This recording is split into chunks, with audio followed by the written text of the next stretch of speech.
आं गिबि नोंथांमोन बयनिसिमबो आंनि मोजां मोननाय सिबिनाय आं बेखौ बावहरबाय आरो दिनै जों बयबो मिथिगौ 3 अक्ट'बर एनडिएफबिनि दिनै गायसं सान जोनोम सान आरो बे गायसं साननिबो आं बे समाव गाहाम हामलायनायखौ आं बे समाव जासिहरबाय आरो जाय जोंनि दैदेनगिरि मावथि बिथांमोना बर'नि थामोनथा सिनायथि रैखाथिनि थाखाय गावनि आबुङा जिउखौ एनडिएफबिआव खामानि मावनानै बर' हारिनि थाखाय गावनि जिउखौ बिथांमोना बावलांनाय बिथांमोननि जिउ सोलेरा जाहाथे सोरगोआव आलो गोजोनै जायगा मोनहैनो हायो बिनि थाखायबो आफा आनान गसाइनि खाथियाव आं आरज गाबहरबाय आरो गंफ्रोमबो दुखुथिया न'खरनिसिम जाहाथे आफा आनान गसाइया बिथांमोननो साहस आरो बोलो हरो आरो जोंनि बर'नि जे थामोनथा सिनायथि रैखाथिनि जि मोनसे मिजिं सिमां बेखौ जाहाथे थाबैनो मोनफुंनो हायो दा बेखौ जाहाथे आफा आनान गसाइनि खाथियाव आं आरज गाबहरबाय दा आं मोनथामल' बाथ्रा बेजों जागायनो सानदों गिबि बाथ्राया जादों जाति सेकेन्डआ जादों सोलायनाय थामथिया जादों जों संग्राम बे मोनथामखौ रायज्लायबानो जोबगोन आं बिदि सानदों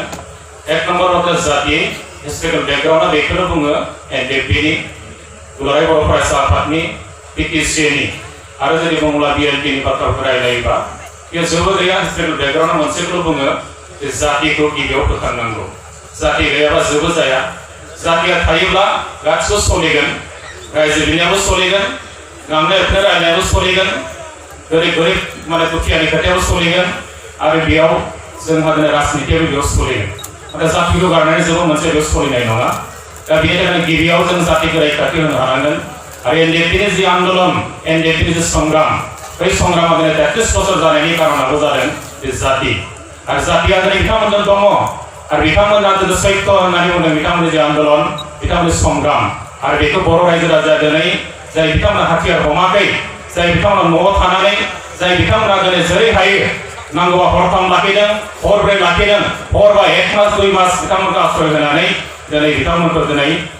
आश्रय होबोदों आरो आन्दलनाव मदद खालामदों आरो बेजोंनो दिनै एनडिएफबिआ 33 बोसोर दिनै थांनानै दङ आरो बे थागोन जेब्लासिम बर'नि थामोनथा सिनायथि रैखाथि उदांस्रिखौ बियो मोनफुङा बे समसिम बियो थागोन दा बेनि थाखाय 1 नम्बर बाथ्रा बे जातिया थांना थानांगोन नाथाय दिनै बर' हारिया बिराद लोगोर अबस्थायाव दङ गाव जाति हिसाबै जों थांना थागोन बेखौबो जों दिनै रोखा खालामनो हायाखै दिनै जोंनि सिन्ताधाराफ्रा लोगोर अबस्थायाव दङ दा आं बेखौसो बुंनो सानदों दुलाराय बर' फरायसा आफादनि जानानै एनडिएफबिनि आं दैदेनगिरि बिथांमोननि जानानै आं बेखौसो खावलायनो सानदों जाति हिसाबै जुदि बे बुहुमाव गावखौ जुदि दिनै जाति हिसाबै फोथांनानै लाखिनो हायाबा सिनायथि लाखिनो हायाबा थामोनथाखौ लाखिहोनो हायाबा आरो उदांस्रिजों थांना थानो हायाबा नोंथाङा सानफ्रामबो जेरै गिनानै जुदि थांना थायोबा जुदि जों सेल्फ डिटारमिनेसन प्लास सेल्फ सिकिउरिटि लानानै थांना थानो हायाबा जोंहा खिन्थु जोबोद थानाय नङा आरो बेनि थाखायनो एनडिएफबिनि आन्दलन एनडिएफबिनि संग्राम आबुं उदांस्रि जोंनो नांगौ आरो बे उदांस्रिखौ जों माला मोननो हागोन जेब्ला जातिया जोंजों थागोन नङाबा जों माला मोननो हानाय नङा थारमाने 1 नम्बर बाथ्रा जों जाति हिसाबै जोंहा दिनै थांना थानायनि जि सिमां जि मिजिं जों बेखौ रोखा खालामनो हानांगोन आरो एनडिएफबिनि 1 नम्बर आन्दलनानै संग्रामनि जाहोनानो जादों जों जाति हिसाबै नैबे बुहुमाव थांना थानि रावनिबो आथिंआव जों थांना थाया रावजोंबो लोगोजों खालामजाया जों उदांस्रि लानानै थांना थागोन बिखाफोर लानानै थांना थागोन येस जों बर' जातिजों थांना थागोन बे बुहुमाव जेरै थामोनथा जोंनि सिनायथि जेरै राव हारिमु जेरै थुनलाइ जेरै खाम जथा सिफुं जेरै बैसागुखौ लानानै जों थांना थानो हागोन नैबे मोनसे बाथ्राखौ जों 1 नम्बर थिग खालामनो हानांगोन आरो दिनैसिमबो बर' रायजो राजानि गेजेराव बा गुबुन हारि माहारिनि गेजेराव एनडिएफबिनि बे संग्रामा थांनानै दं होनोब्ला एकमात्र नैबे जातिनि थाखाय थांनानै दङ दा बेखायनो आं खावलायदों जाय बिथांमोना जातिखौ फेर खालामनो थाखाय जाय बिथांमोना दिनैसिमबो गावखौ लानानैनो दिनैसिमबो आत्मबिश्वास लानो हायाखै जे बर' हिसाबै आंहा थांना थानो हानाय नङा आंनि रावखौ लानानै थांना थानो हानाय नङा आंनि दख'ना आर'नाइखौ लानानै थांना थानो हानाय नङा आंनि धोरोमखौ लानानै थांना थानो हानाय नङा बे खिन्थु बे साननाया खिन्थु जों बिराद दुर्बलता आरो बे खिन्थु दुर्बलता थायोबा गाबोन समफोर खिन्थु जोङो जाति हिसाबै थांना थानो हानाय नङा मानसि हिसाबै जों थांना थानो हायो মানুহ হিচাপে জীয়াই থকা একো ডাঙৰ কথা নহয় মই কি পিন্ধো আপোনাৰ ল'ৰা ছোৱালী কি পঢ়িছে তেওঁ কাৰ লগত বিয়া পাতিছে কি চাকৰি কৰিছে কোনটো চহৰত তেখেতে বাস কৰিছে ইট ডাজন্ট মেটাৰ সেইটো মেটাৰ নহয় কিন্তু আমি কি বিচাৰিছো जों मा नागिरदों नोंथांनि फिसाजोआ दिल्लीयाव थादों बे जाहाथे दख'नाखौ अनसायनो रोङो नोंथांनि फिसाजोआ कलकातायाव थादों बे जाहाथे गामसाखौ अनसायनो रोङो नोंथांनि गासिबो जाति खुरमा बंसफ्रा बियो माने फरेनाव थाहैदों एब्रडाव थाहैदों जाहाथे बिथांमोना बर'नि नैबे राव भाषा हारिमु थुनलाइ बिनि आसार खान्थि बेखौ जाहाथे फोथांना लाखिनो हायोबा होमबा खिन्थु जातिया रोखा दङ आरो बेजों लोगोसे एनडिपिआ थाफागोन जों एबसुआ थाफागोन आदारवाइज नागिरो सासे मानसि हिसाबै थांना बे बुहुमाव जाति हिसाबै नङा दा एक नम्बर बाथ्रा जों जाति हिसाबै थांना थानांगोन जायनि थाखाय एनडिपिनि आन्दोलना दिनैबो गोथां जानानै दङ रायजो राजा बेखायनो दङ एक नम्बर बाथ्रा दुइ नम्बर बाथ्रा जोङो सोलायनांगोन दिनैसिमबो जों सोलायनायखौ नुवाखै एनडिपिनि आन्दोलना 33 बोसोर जाबाय एबसुनि आन्दोलना 52 बोसोर जाबाय पिटिसिनिखौ लायोबाथ' आरो बिराद गोबाव जाबाय खिन्थु जोङो दिनै नायदों मानसिफोरनि आखल आखु दाबो सोलायाखै जों उन्दैयाव जि नुदों बेनो दङ एफा एनै थासारिया सोलायदों सिगाङाव जोंना लामाया हाब्रु जायोमोन पाका जाबाय सिगां कारेन्ट गैयामोन दा कारेन्ट फैबाय सिगां दालाङा दंफांनिमोन औवानिमोन दा पाका जाबाय गासिबो नैबे माने जितु डेभलपमेन्ट स्किम बेजों माथो एफा एनै सोलायदों जोङो थासारिया नाथाय मानसिफोरनि गोसोआ दाबो सोलायाखै आंखौ बर' मानसिनि गेजेराव दाबो साथाम सुबुं नुयो बे साथाम सुबुङा दाबो दङ नोंथाङा बेखौ धुबुरीनिफ्राय जराइसिम नायनो हायो ओरै गवालपारानिफ्राय सदियासिम नायनो हायो साथाम माने केटागरिनि मानसि थायो बर'आव आरो साथामा जादों एक नम्बरा जादों नाव दानो मावनोसै आं सेकेन्ड केटागरिनि दं नट नाव दानो मावथ'आ आरो थार्ड केटागरिनि सासे सुबुं दं नेभार आं कुनुदिन मावा एनडिपिआ खावलायदों एबसुआ खावलायदों नों दानो मावनांगौ दानो मावबासो जेंनाया जोबगोन खामानि मावबा खिन्थु जेंना जोबनाय नङा दा खिन्थु बे नाव होननाय मानसिया बर'आव 1% 2% दङ बेबो मिथिगौ मावाबा जेबो जाया गाव मावाबासो सोलिनाय नङा हारिया गाव मावाबासो गामिया जौगानाय नङा गाव मावाबासो गावनि गथ'आनो लेखा गोरों जानाय नङा गामिया फोसाबजानाय नङा बे बाथ्राखौ बेबो मिथिगौ नाथाय बे मावनो थाखाय रेडि नङा नाथाय बेबादि सुबुङा सासे बा सानैल' बर' हारियाव दं आरो माखासे दङ नट नाव आं दानो मावखाया मिथिगौ बेखौ मावनाया गोनांथि मावा बियो 3 नम्बर केटागरियाथ' सासे दङ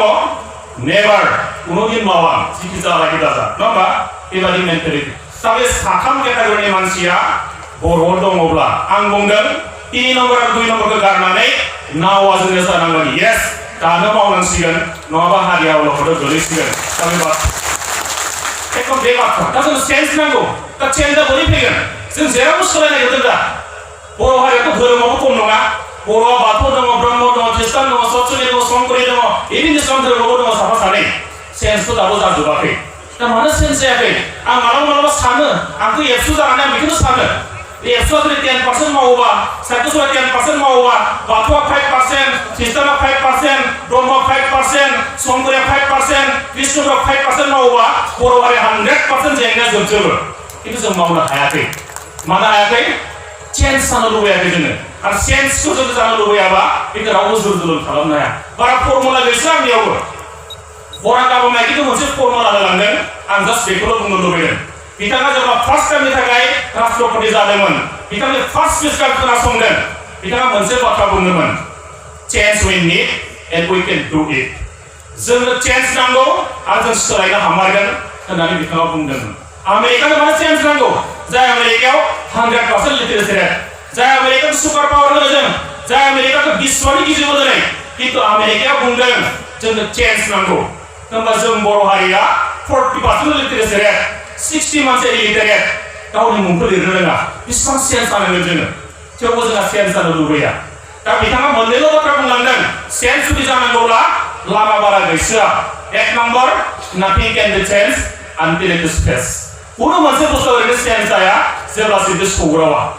चेन्ज जानांगौब्ला सौग्रावनांगोन मोगा मोगि जानांगोन होमबासो बे चेन्ज जागोन बर' हारिया दाबो मोगा मोगि जाया बैया जेंना जादों होनोबा ओरैसो थाङो बियो फेस जायो मालाबा दा बेखायनो फेस जानांगोन मोगा मोगि जानांगोन सौग्रावनांगोन जों बेनो नङाबा मालाबा चेन्ज जानाय नङा सेकेन्ड बाथ्रा बिथाङा बुंदों एन्ड चेन्जेस मास्ट काम थ्रु एक्सन चेन्जआ माजों फैगोन बे एक्सनजों फैगोन खामानिजोंसो फैगोन दा जों खामानि मावनो हानांगोन एक नम्बरा जादों जोङो मोगा मोगि जा जेंनाखौ सौग्राव 2 नम्बरा जादों जोङो खामानि मावनो थाखाय रेडि जानांगोन आरो बयबो खामानि मावनो थाखाय रेडि जानो थाखाय आं बे समाव खावलायबाय खामानिया गोबां थानो हायो खामानिनि खुनु आंखाल गैया बर' हारियाव जौगानांगौ जायोब्ला बारा बुरजा मानसिखौ नांगौ होननानै आं सानाखै साब्रैल'सो मानसि नांगौ जोंनिया एक नम्बरा जादों ससियेल थिंकार समाजनि बागै सानग्रा सासे सुबुं नांगौ सानफ्रामबो बेखौनो सानगोन बियो आंनि समाजखौ आं जेरैखिजाया मोजां खालामथारनि बे जाबाय सासे ससियेल थिंकार नांगौ जोंनो नैबे साइनासआव गोबां ससियेल थिंकार जानो हायो सेकेन्ड सासे मानसि नांगौ हि इज ससियेल चेन्जार जोंनि समाजखौ सोलायग्रा सासे व्यक्ति जोंनो नांगौ जेरैखिजाया गावनि गामिखौ सोलायगोन समाजखौ सोलायगोन हारिखौ सोलायथारगोन बियो फुंनि सिखारनायनिफ्राय उन्दुनायसिम मोनसेल' सिन्ता गैया जेरैखिजाया जों सोलायनि नैबे सिन्ताखौ बेयाव लायो 2 नम्बर ससियेल चेन्जार 3 नम्बर ससियेल लिडारा बिराद गोनांथि आरो दिनै बर' हारियावनो बयनिख्रुइ गिदिर खामानिखौ लिडारानो मावो आरो बयनिख्रुइ गाज्रिसिनखौ मावनो नागिरग्राबो लिडारानो जादों दिनै दा बेनो फोरमान मोनगासिनो दङ दा आं बेखायनो बुंदों रायजो राजाया खुनुदिन गोरोन्थि मावाखै बिटिसिनि आन्दोलननिफ्राय जों नायदों जाय लिङो बेजों रायजोफ्रा फैदों एनडिपि लिंबाबो फैयो एबसु लिंबाबो फैखायो साहित्यसभा लिंबाबो ओंखारो इउपिपि लिंबाबो ओंखारो बाथौआ लिंबाबो ओंखारो सोरबा बिसिसिआ लिंबाबो ओंखारो बयबो लिंबाबो बर' रायजो राजाखौ जों बयबो मोनजोबो सोरबा बिजेपि एजिपि कंग्रेस लिंबाबो रायजोफ्रा फैयोना बिपिआर पार्टी लिंबाबो रायजोफ्रा फैयो रायजो राजानि दाय नङा दायखौ सोर मावदों साफा सानै दैदेनगिरिया हयथ' मावबोदों आरो बे दैदेनगिरिखौ सिनायनांगौआ रायजो राजानि बिबान दा बेखायनो लिडारफोरखौ जोंनो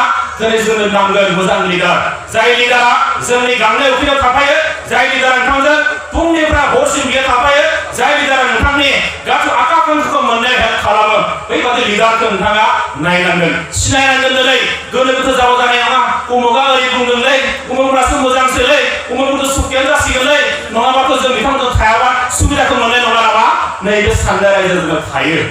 रायजो राजानिबो दाय नङा गोनो गोथोखौ जोंनि लिडारफ्रानो खालामदों दा बेखायनो खावलायदों बे लिडारखौ सिनायनायाबो दिनै रायजो राजानि मोनसे बिबान जागोन दा बेखायनो 3 नम्बराव ससियेल लिडार जोंनो नांगौ जाय लिडारा जोंनो सानफ्रामबो जोंजों थाफानो हायो जोंनि गांनाय उखैनायजों सोमोन्दो लाखियो जोंनि जौगानायजों सोमोन्दो लाखियो जोंनि थासारिखौ लानानै बिथाङा सानफ्रामबो साग्रिद जानानै थायो बेबायदि सासे लिडार जोंनो नांगौ आरो बे लिडारा रावबो नङा बिमायाबो जानो हायो बिफायाबो जानो हायो नों गावबो जानो हायो बै लिडारफोरखौ जोंनो नांगोन बर' हारियाव होमबासो चेन्ज जाफैगोन 4 नम्बर सासे सुबुं नेसन बिल्डार जोंनि माहारि दाफुंग्रा सासे सुबुं नांगौ जोंनि बर'नि सोलोंथाइ समाजखान्थि जोंनि हाबा हारिमु जोंनि गासिबो जुदि बियो जौगानायनि बाथ्रा बुंनो हायोबा खामानि मावनो हायोबा बैबायदि सासे लिडार जोंनो नांगौ माहारि दाफुंग्रा सासे लिडार आरो बै लिडारा थायोबा बर' हारिखौ रावबो हमथानो हाया गाबोनथ' अट'मेटिक गोजौआव फैगोन बेयो दिनै जोंखौ मानो गिया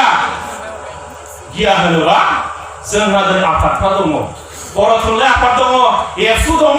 बा गुबुन आफाद दङ जोंहा बेखायनो जोंखौ गियाखै सासेयावनो जोंखौ लेलेसेसे खालामनो नागिरो गाबोनथ' गैयाबा मा अबस्था जागोन दे बै बाथ्राखौ खिन्थु जों साननाया मोजां दा बेखायनो जोंनो नेसन बिल्डार सासे नांगौ माहारि दाफुंग्रा होमबासो जोंहा चेन्जआ फैगोन दा बेखौ नोजोर बोदों 3 नम्बर बाथ्रा संग्राम दाबो जोबाखैमोन नाथाय सानैसो जोंना लिडारफोरखौ नायदों दैदेनगिरिफोरखौ नायदों गोनो गोथो खालामो बावजोब्बाय दिनै बिथांमोना सासे बुरि मानसि मोनसे बिथाङा सिमां नुहरदोंमोन सानसे समाव सनानि बर'लेण्डखौ लाबोना फैगोन आबै नों सिन्था खालामनाङा मादै नों सिन्था खालामनो नाङा जोंखौ जेने तेने हरनैल' लाखि दिनै बै लिडारफ्रा बावजोब्बाय दिनै बिथाङानो गावनि केडारफोरनि सिगाङाव काउन्सिल मेम्बारफोरनि सिगाङाव मालाबा जि मोनसे संबिजिर दङ आफादनि बेखौ इम्पस्ट खालामबोबाय बाहायबोबाय दिनै गावनि बेलाजोंल' बाहायजाबाय आफादा गाज्रि जाबाय दैदेनगिरिया गाज्रि जाबाय बेखौ जोंनि थाखाय बारा मोजां नङा दा दिनै नोंथाङा जुदि माहायनि थाखाय बाहायबोनो हादोंब्ला गावनोबो बाहायजानांगोन दिनै बै लिडारफोरखौ जोंहा दिनै सिनायनो मोनसे सम जादों दा बेखायनो गोसोआव खावलायनो लुबैदों रायजो राजा नोंथांमोन दिनै जों बावबाय थानाय नङा संग्रामा दाबो जोबाखै जाय समाव जोंहा दिनै भारत सरकारजों जुजिगासिनो दङ जाय समाव आसाम सरकारजों जुजिगासिनो दङ जाय समाव जों बै टिभिआव जिरायनानै जायफ्रानिकि टक श' जिरायनानै इन्टेलेक्सुवेलफ्रा बर' हारिखौ खैसारि खालामगासिनो दङ थगायनो नाजागासिनो दङ नेवसिगासिनो दङ बिथांमोना जोंखौ गोबां खैसारि खालामगासिनो बिथांमोनजों जुजिनायनि सममोन बै समाव गावस्रानो सम नङामोन नाथाय दिनै गावस्राबावबाय धर्ज हमनांसिगौमोन जोंहा दिनै खौराय बर'लायनांसिगौमोन जोंहा आगोलनि फावसायनानै सानफिननांगौमोन नैबे समाव गावस्रानो सम नङा जाय समाव भारत सरकारा बुंबाय थादों नोंथाङा ज'यै फैजोब जों गाबोननो रायज्लायगोन एकर्डखौ गाबोननो खालामनो हायो जों खुनु प्रब्लेम गैया दाबो एकर्ड खालामनो रेडि दङ भारत सरकारा खिन्थु बुंदों जों बारे बारे मोनसे जातिजों एकर्ड खालामबाय थानो हाया आरो नोंथांमोना जों गाबोन मोनसे होनोसै एकर्ड खालामनाय बेनि साननै उनाव जुदि नोंथांमोना आन्दलन खालामफिनोबा बेथ' बारा थिग जायाना हायोबा संबिजिरखौ लिंनाबाबो बे बाथ्राखौ जोंनि दैदेनगिरिफोरनो बुंबाय थादोंमोन नाथाय बे समावनो मा खालामबाय जोंनिया आरो दिनै जों मोनसे थासारिखौ मोननो गोनां जाबाय बर' रायजो राजा बे जोंनि थाखाय बिराद दुखु गोनां मोनसे बाथ्रा दा बेखौनो खावलायदों जाय समाव जोंहा गुबुनजों जुजिनानै सममोन बुद्धिनि जुजिनांगौ सममोन जोंहा लबि खालामनानै सममोन जाय समाव जोंहा भारत सरकार आसाम सरकारखौ जोङो जेरैखुनु माने हिउमेन राइट बानाय ग्राउन्डआवनो जाने जोङो माबा मोनसे मोन्थाइखौ होनायनि सममोन दा बै समाव जोंहा गावजों गावनो जुजिनायनि आरो मोनसे सम जाफैबाय दा बेखौनो जों बिराद गिदिर बाथ्रा जादों दा बेखायनो रायजो राजानि दाय नङा बहाय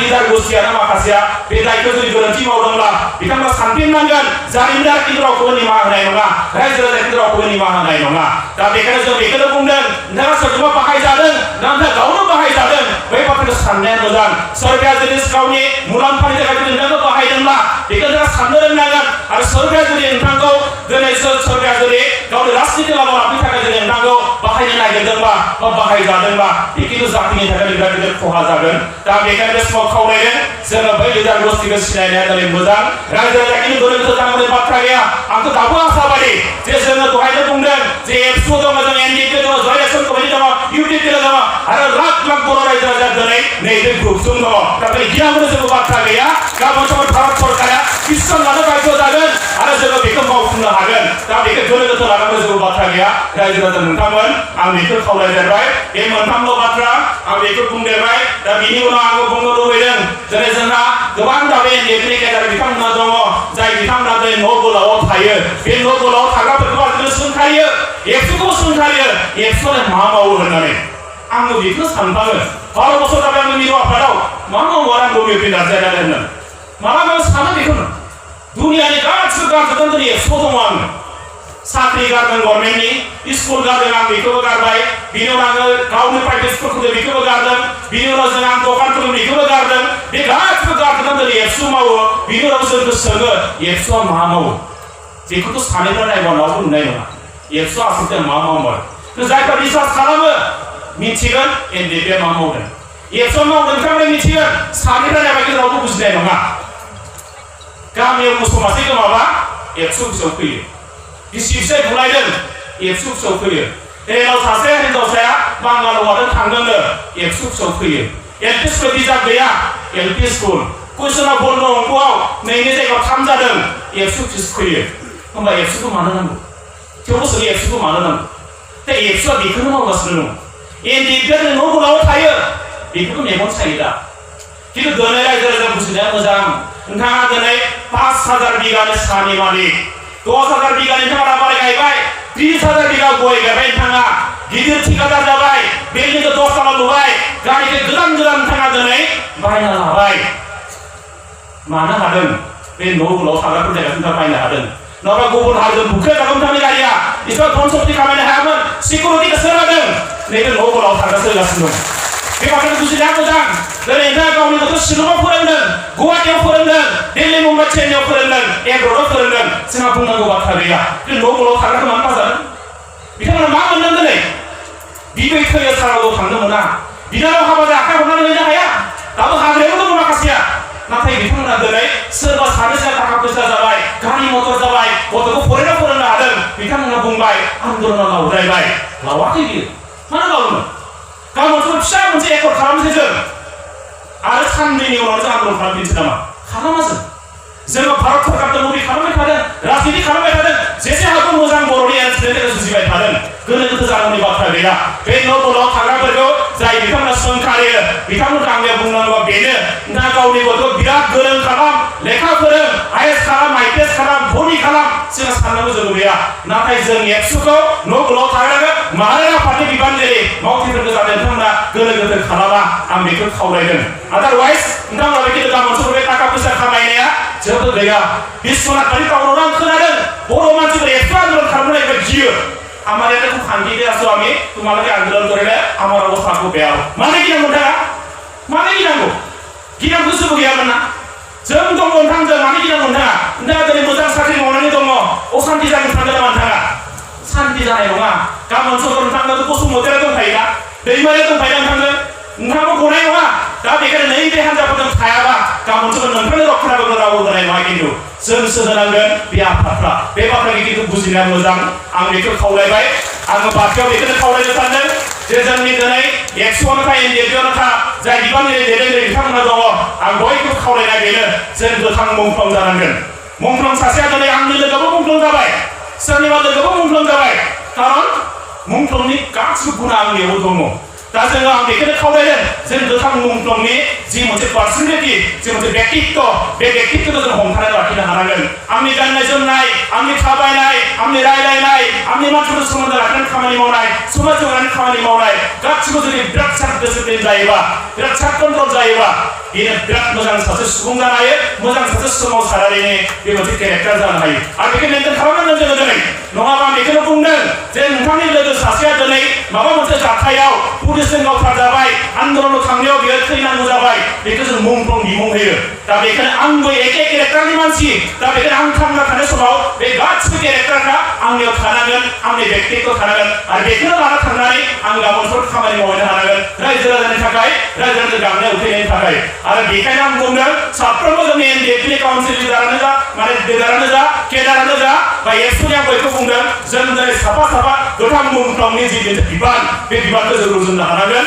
होमबासो जोङो जोंनि खामुनथा सिनायथि रैखाथिनि थाखाय जों बाथ्रा साननो हागोन उदांस्रिनि बाथ्रा साननो हागोन गोनो गोथो जानाय नङा आं बेखौ बे समाव बुंदेरबाय दा बेखायनो आं बारा गोलाव फोलावनो सानासै बर' हारिनि सिभिल ससाइटिया बारा मोजां अबस्थायाव गैसोआ जों बयबो मिथिगौ दा बेखायनो खावलायदों जोङो जेखौ गाज्रि होननानै मिथिबाय बेखौथ' गारनांसिगोन गाराबा खिन्थु जानाय नंलिया दा बर' हारियाव जोङो बिराद गाज्रि माखासे अबस्था दंसै दा बेखौ सोर खामानि मावनांगोन जोंनो मावनांगोन नैबे साइडआ थाखाय साफ्रोमबो सुबुङा जुदि बेखौ ब्रेनाव सोना लायोबा जोंनि गामिनि थासारिखौ आं मोजां खालामनि उन्दै उन्दै गथ'आ दिनै गामियाव गाज्रि थासारि खालामो आं बेनि मोनसे मोजां थासारि आं दानि बिथांमोननि गेजेराव ग्रुप बानायनानै बिथांमोननो काउन्सिलिं होनि मटिभेसन होनि आं लेखा फरायनायाव मदद खालामनि आं बै बाथ्राफोरखौ जों रायलायनो हायोबा गाबोन समफोरखि आं आसाबारि जोंनि बर' जातियाबो बर' समाजाबो बे बिराद मोजां मोनसे थासारिनि गेजेरजों जोंबो सुबुंजों दानो हागोन बे फोथायनाया आंनियाव दङ गाज्रि आं माखौ बुंनो लुबैदों उन्दै बैसोआव हाबा जानाय दोनथ'नांसिगोन हाबा हारिमु गैयै मावफिननांसिगोन दायना फोथायनाय दोनथ'नांसिगोन जौ जुवा मेला दोनथ'नांसिगोन धोरोमनि नामाव 14 दिन मेला खालामनाय बारा मोजां नङा बियो लक्ष्मी फुजानि नामाव 18 दिन मेला खालामनाय बारा मोजां नंसोआ बियो बन्द जानांगोन जोंनिया आरो दाथ' आजिखालि एबसु अफिसाव गोदान मोनसे केस फैयो सेंग्रा सिख्लानि नङा बोराय बुरैनिसो केस फैयो साथाम गथ'नि बिमानो अमुक सेंग्राजों खारलांबाय साब्रै गथ'नि बिफा अमुक सिख्लाजों लांबाय बेबादि केसासो फैयो एबसु अफिसाव बिराद लासिं बाथ्रा बियो बेखौ सोर थिग खालामगोन नैबे सायला जायगा थानाय साफ्रोमबो सुबुङानो गामियाव थांनानै बेखौनो रायज्लायग्रोनांगोन जों गामिनि थासारिया बिराद गाज्रि जाबाय दा बेखायनो आं बेखौनो खावलायदों बे गाज्रि माखासे थासारिखौ जोंहा दोनथ'नांसिगोन आं बेखौ बुंदेरबाय लास्ट मोनसे बुंनो लुबैदों हाबा हारिमु बर' हारिनि बे आसामाव थानाय जेसेबांखिनि बर' गामि दङ नामजोंनो जाहाथे सिनायथि मोनो अमुक गामि लेखा फरायग्रा गामि अमुक गामि बल गेलेग्रा गामि अमुक गामि मैगं फानग्रा गामि अमुक गामि बिराद दख'ना आरनाय मोनो अमुक गामि बिजनेसाव बिराद मोजां नामखौ खोनाबानो जाहाथे मिथियो अमुक गामि हाबा हारिमुखौ जेरैखि जाया जों आखायाव लाखिनो हानांगोन महात्मा गान्धीया बेखौनो बुंदों जों बर'फ्राबो जों बुंदों आबुं उदांस्रिया नोंथाङा मोनसे रायजो मोनबानो उदांस्रि जाया बियो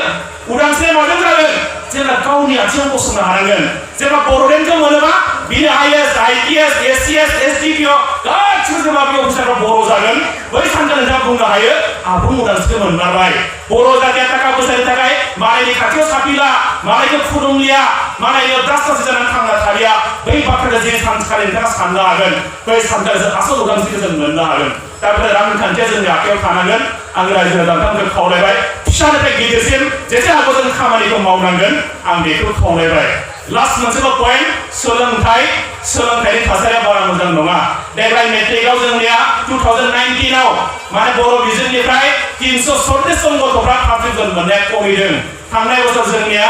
1666 मोन देग्लाय बेसेबां मोनदों only 1206 मोनदों जों देग्लाय बिराद दुखु गोनां बाथ्रा दा बेखायनो जोंना 340 जन खमिदों देग्लाय थांनाय बोसोरनिफ्राय मोजां बाथ्रा नङा उदालगुरि जिल्लानि रिजाल्टआ आरो गाज्रिथार बेयो जोंनि थाखाय बिराद दुखु गोनां बाथ्रा दा बेखायनो खावलायदों लेखा फरायनायनि थासारि होनांगौ आइ आफाफोरखौ सम हो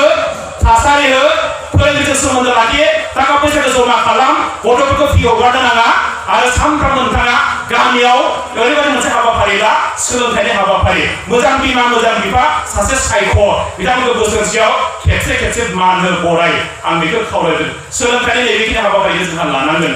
उत्तर प्रदेशआव मोनसे गामि दङ सोनपुर जिल्लायाव मधुबर्ती होननाय मोनसे गामि 75 न'खर दङ बहाय 47 IAS दङ बे गामियाव न'खरजों 7 IAS दङ मधुबर्ती होननाय गामि बोरै जों मोजां जानो हादों दा जों मानो हाया होनबा राधायगढ़ सिटी अन्ना हजारेनि गामिया दिनै डिजिटाइज गामि स्मार्ट गामि बियो मडेल भिलेज बियो दुकान है लेकिन दुकानदार नहीं है वो अन्ना हजारेनि गामियाव दखानल' थायो दखाननि साथिबो थाया गासै अनलाइन नों हारसिंनो बायनानै बिएलसि कम्पिउटार बानायनानै सुइट बोनानै न'आव फैबानो जाबाय CCTV केमेराथ' बेयाव थायो बे अन्ना हजारेनि गामि राधायगढ़ सिटी जोंना साबकाथिया माला बिदि जागोन माला बिदि जानो हागोन जोंनियालाय दा बे बाथ्राफोरखौ जों साननांगोन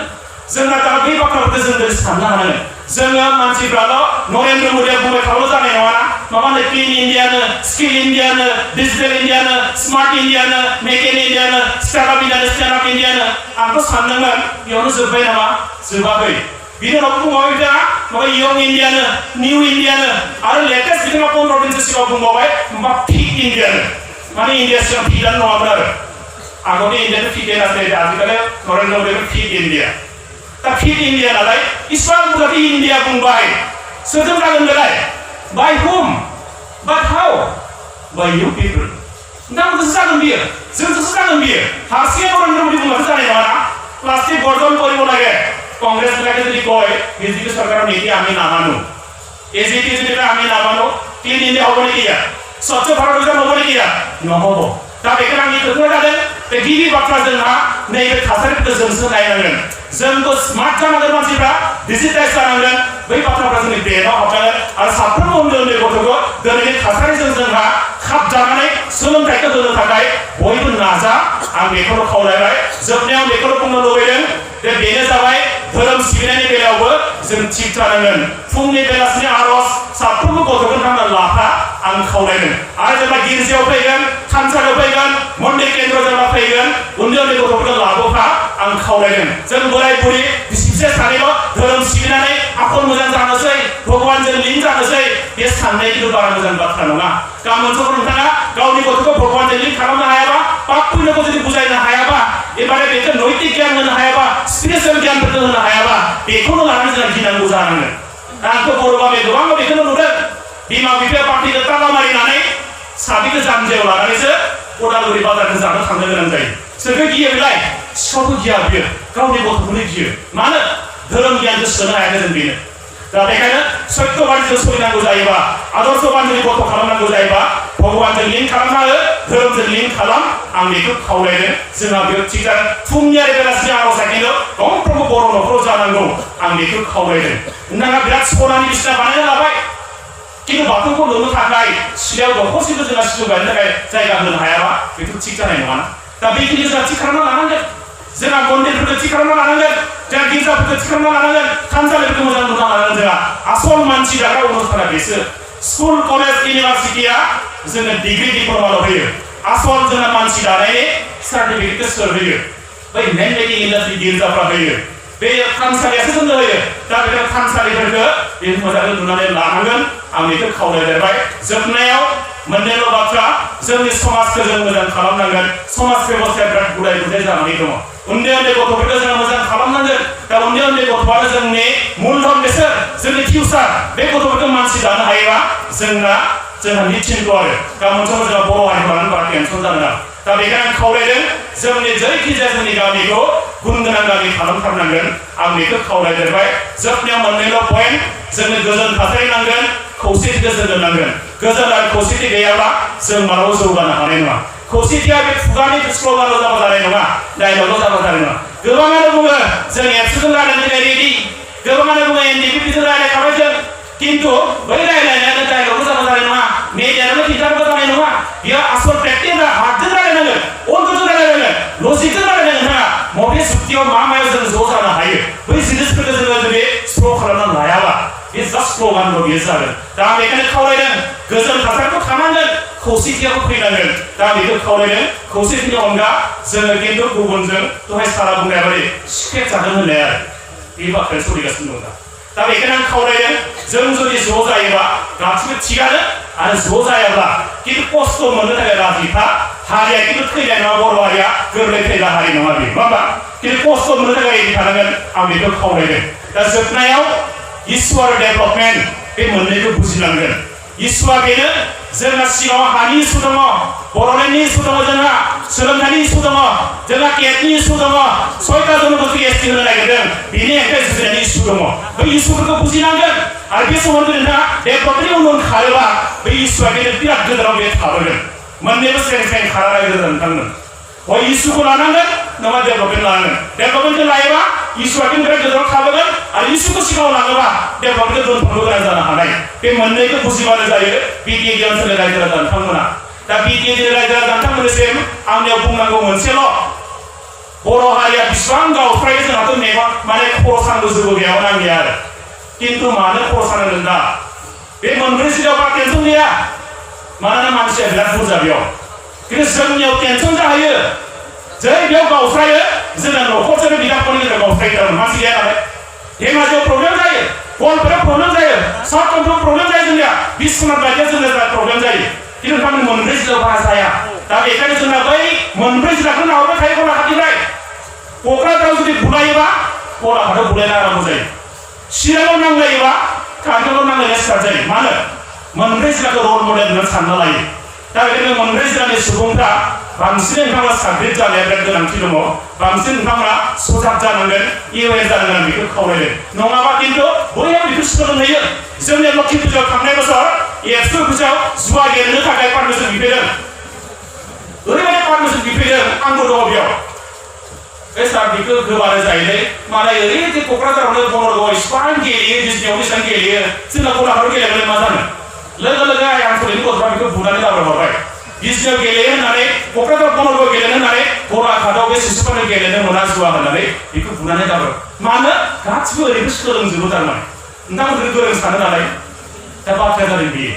दा बेखायनो आंनि खावलायनाया दा बेयाव माबा मोनसे गन्दगल जायोबा जोंनियाव जाहैजोबो दा बेसो बिराद दुखु गोनां बाथ्रा दा आं जोंबो बेखौनो खावलायदों जे जेरैखिजाया बर' हारिया खौसेथिनि गेजेरजों ज' जानानै जाहाथे भारत सरकारजों आसाम सरकारखौ जोङो खाबु खालामहोनो हायो बिथांमोन गनायहोनो हायो आरो दिनै नङाबा बिथांमोन गनायनो बाध्य जागोन आरो जों बादि हारिनो बदलखौ होआलासिनो खुनुदिन थानो हानाय नङा बिथांमोना मिथिखाबाय होखानांगोन होननानै बे हारिया खम हारि नङा जाय हारिया खेबसेयाव 5 लाख 6 लाख लानानै रेल लामा राजा लामा होबथानो हायो दिनैसिमबो भारतबर्षआव बेबादि नजिर जेरावबो गैया जों मात्र एकमात्र बर' हारि बियो आन्दोलननि गेजेराव मोसानो हायो बिसोर मेथाइ रोजाबनो हायो बिसोर गांनाय उखैनाय गैया 6 दिन हालागै जाया लोङा बिसोर क'क्राझार बादियाव बिसोर माने उखैहां जुदि थानो हायोबा मा जाति बेलाय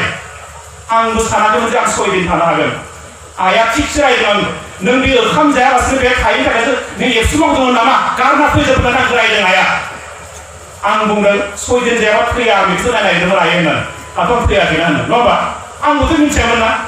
दा जोङो हायो बेखौ खिन्थु गुबुननि आन्दोलनखौ जों नायदों बेबादि आन्दोलन नङा जोंनिफ्राय सोलोङो गुबुनफ्रा दा बेखौ जोंनिफ्राय जुदि गुबुना सोलोङोबा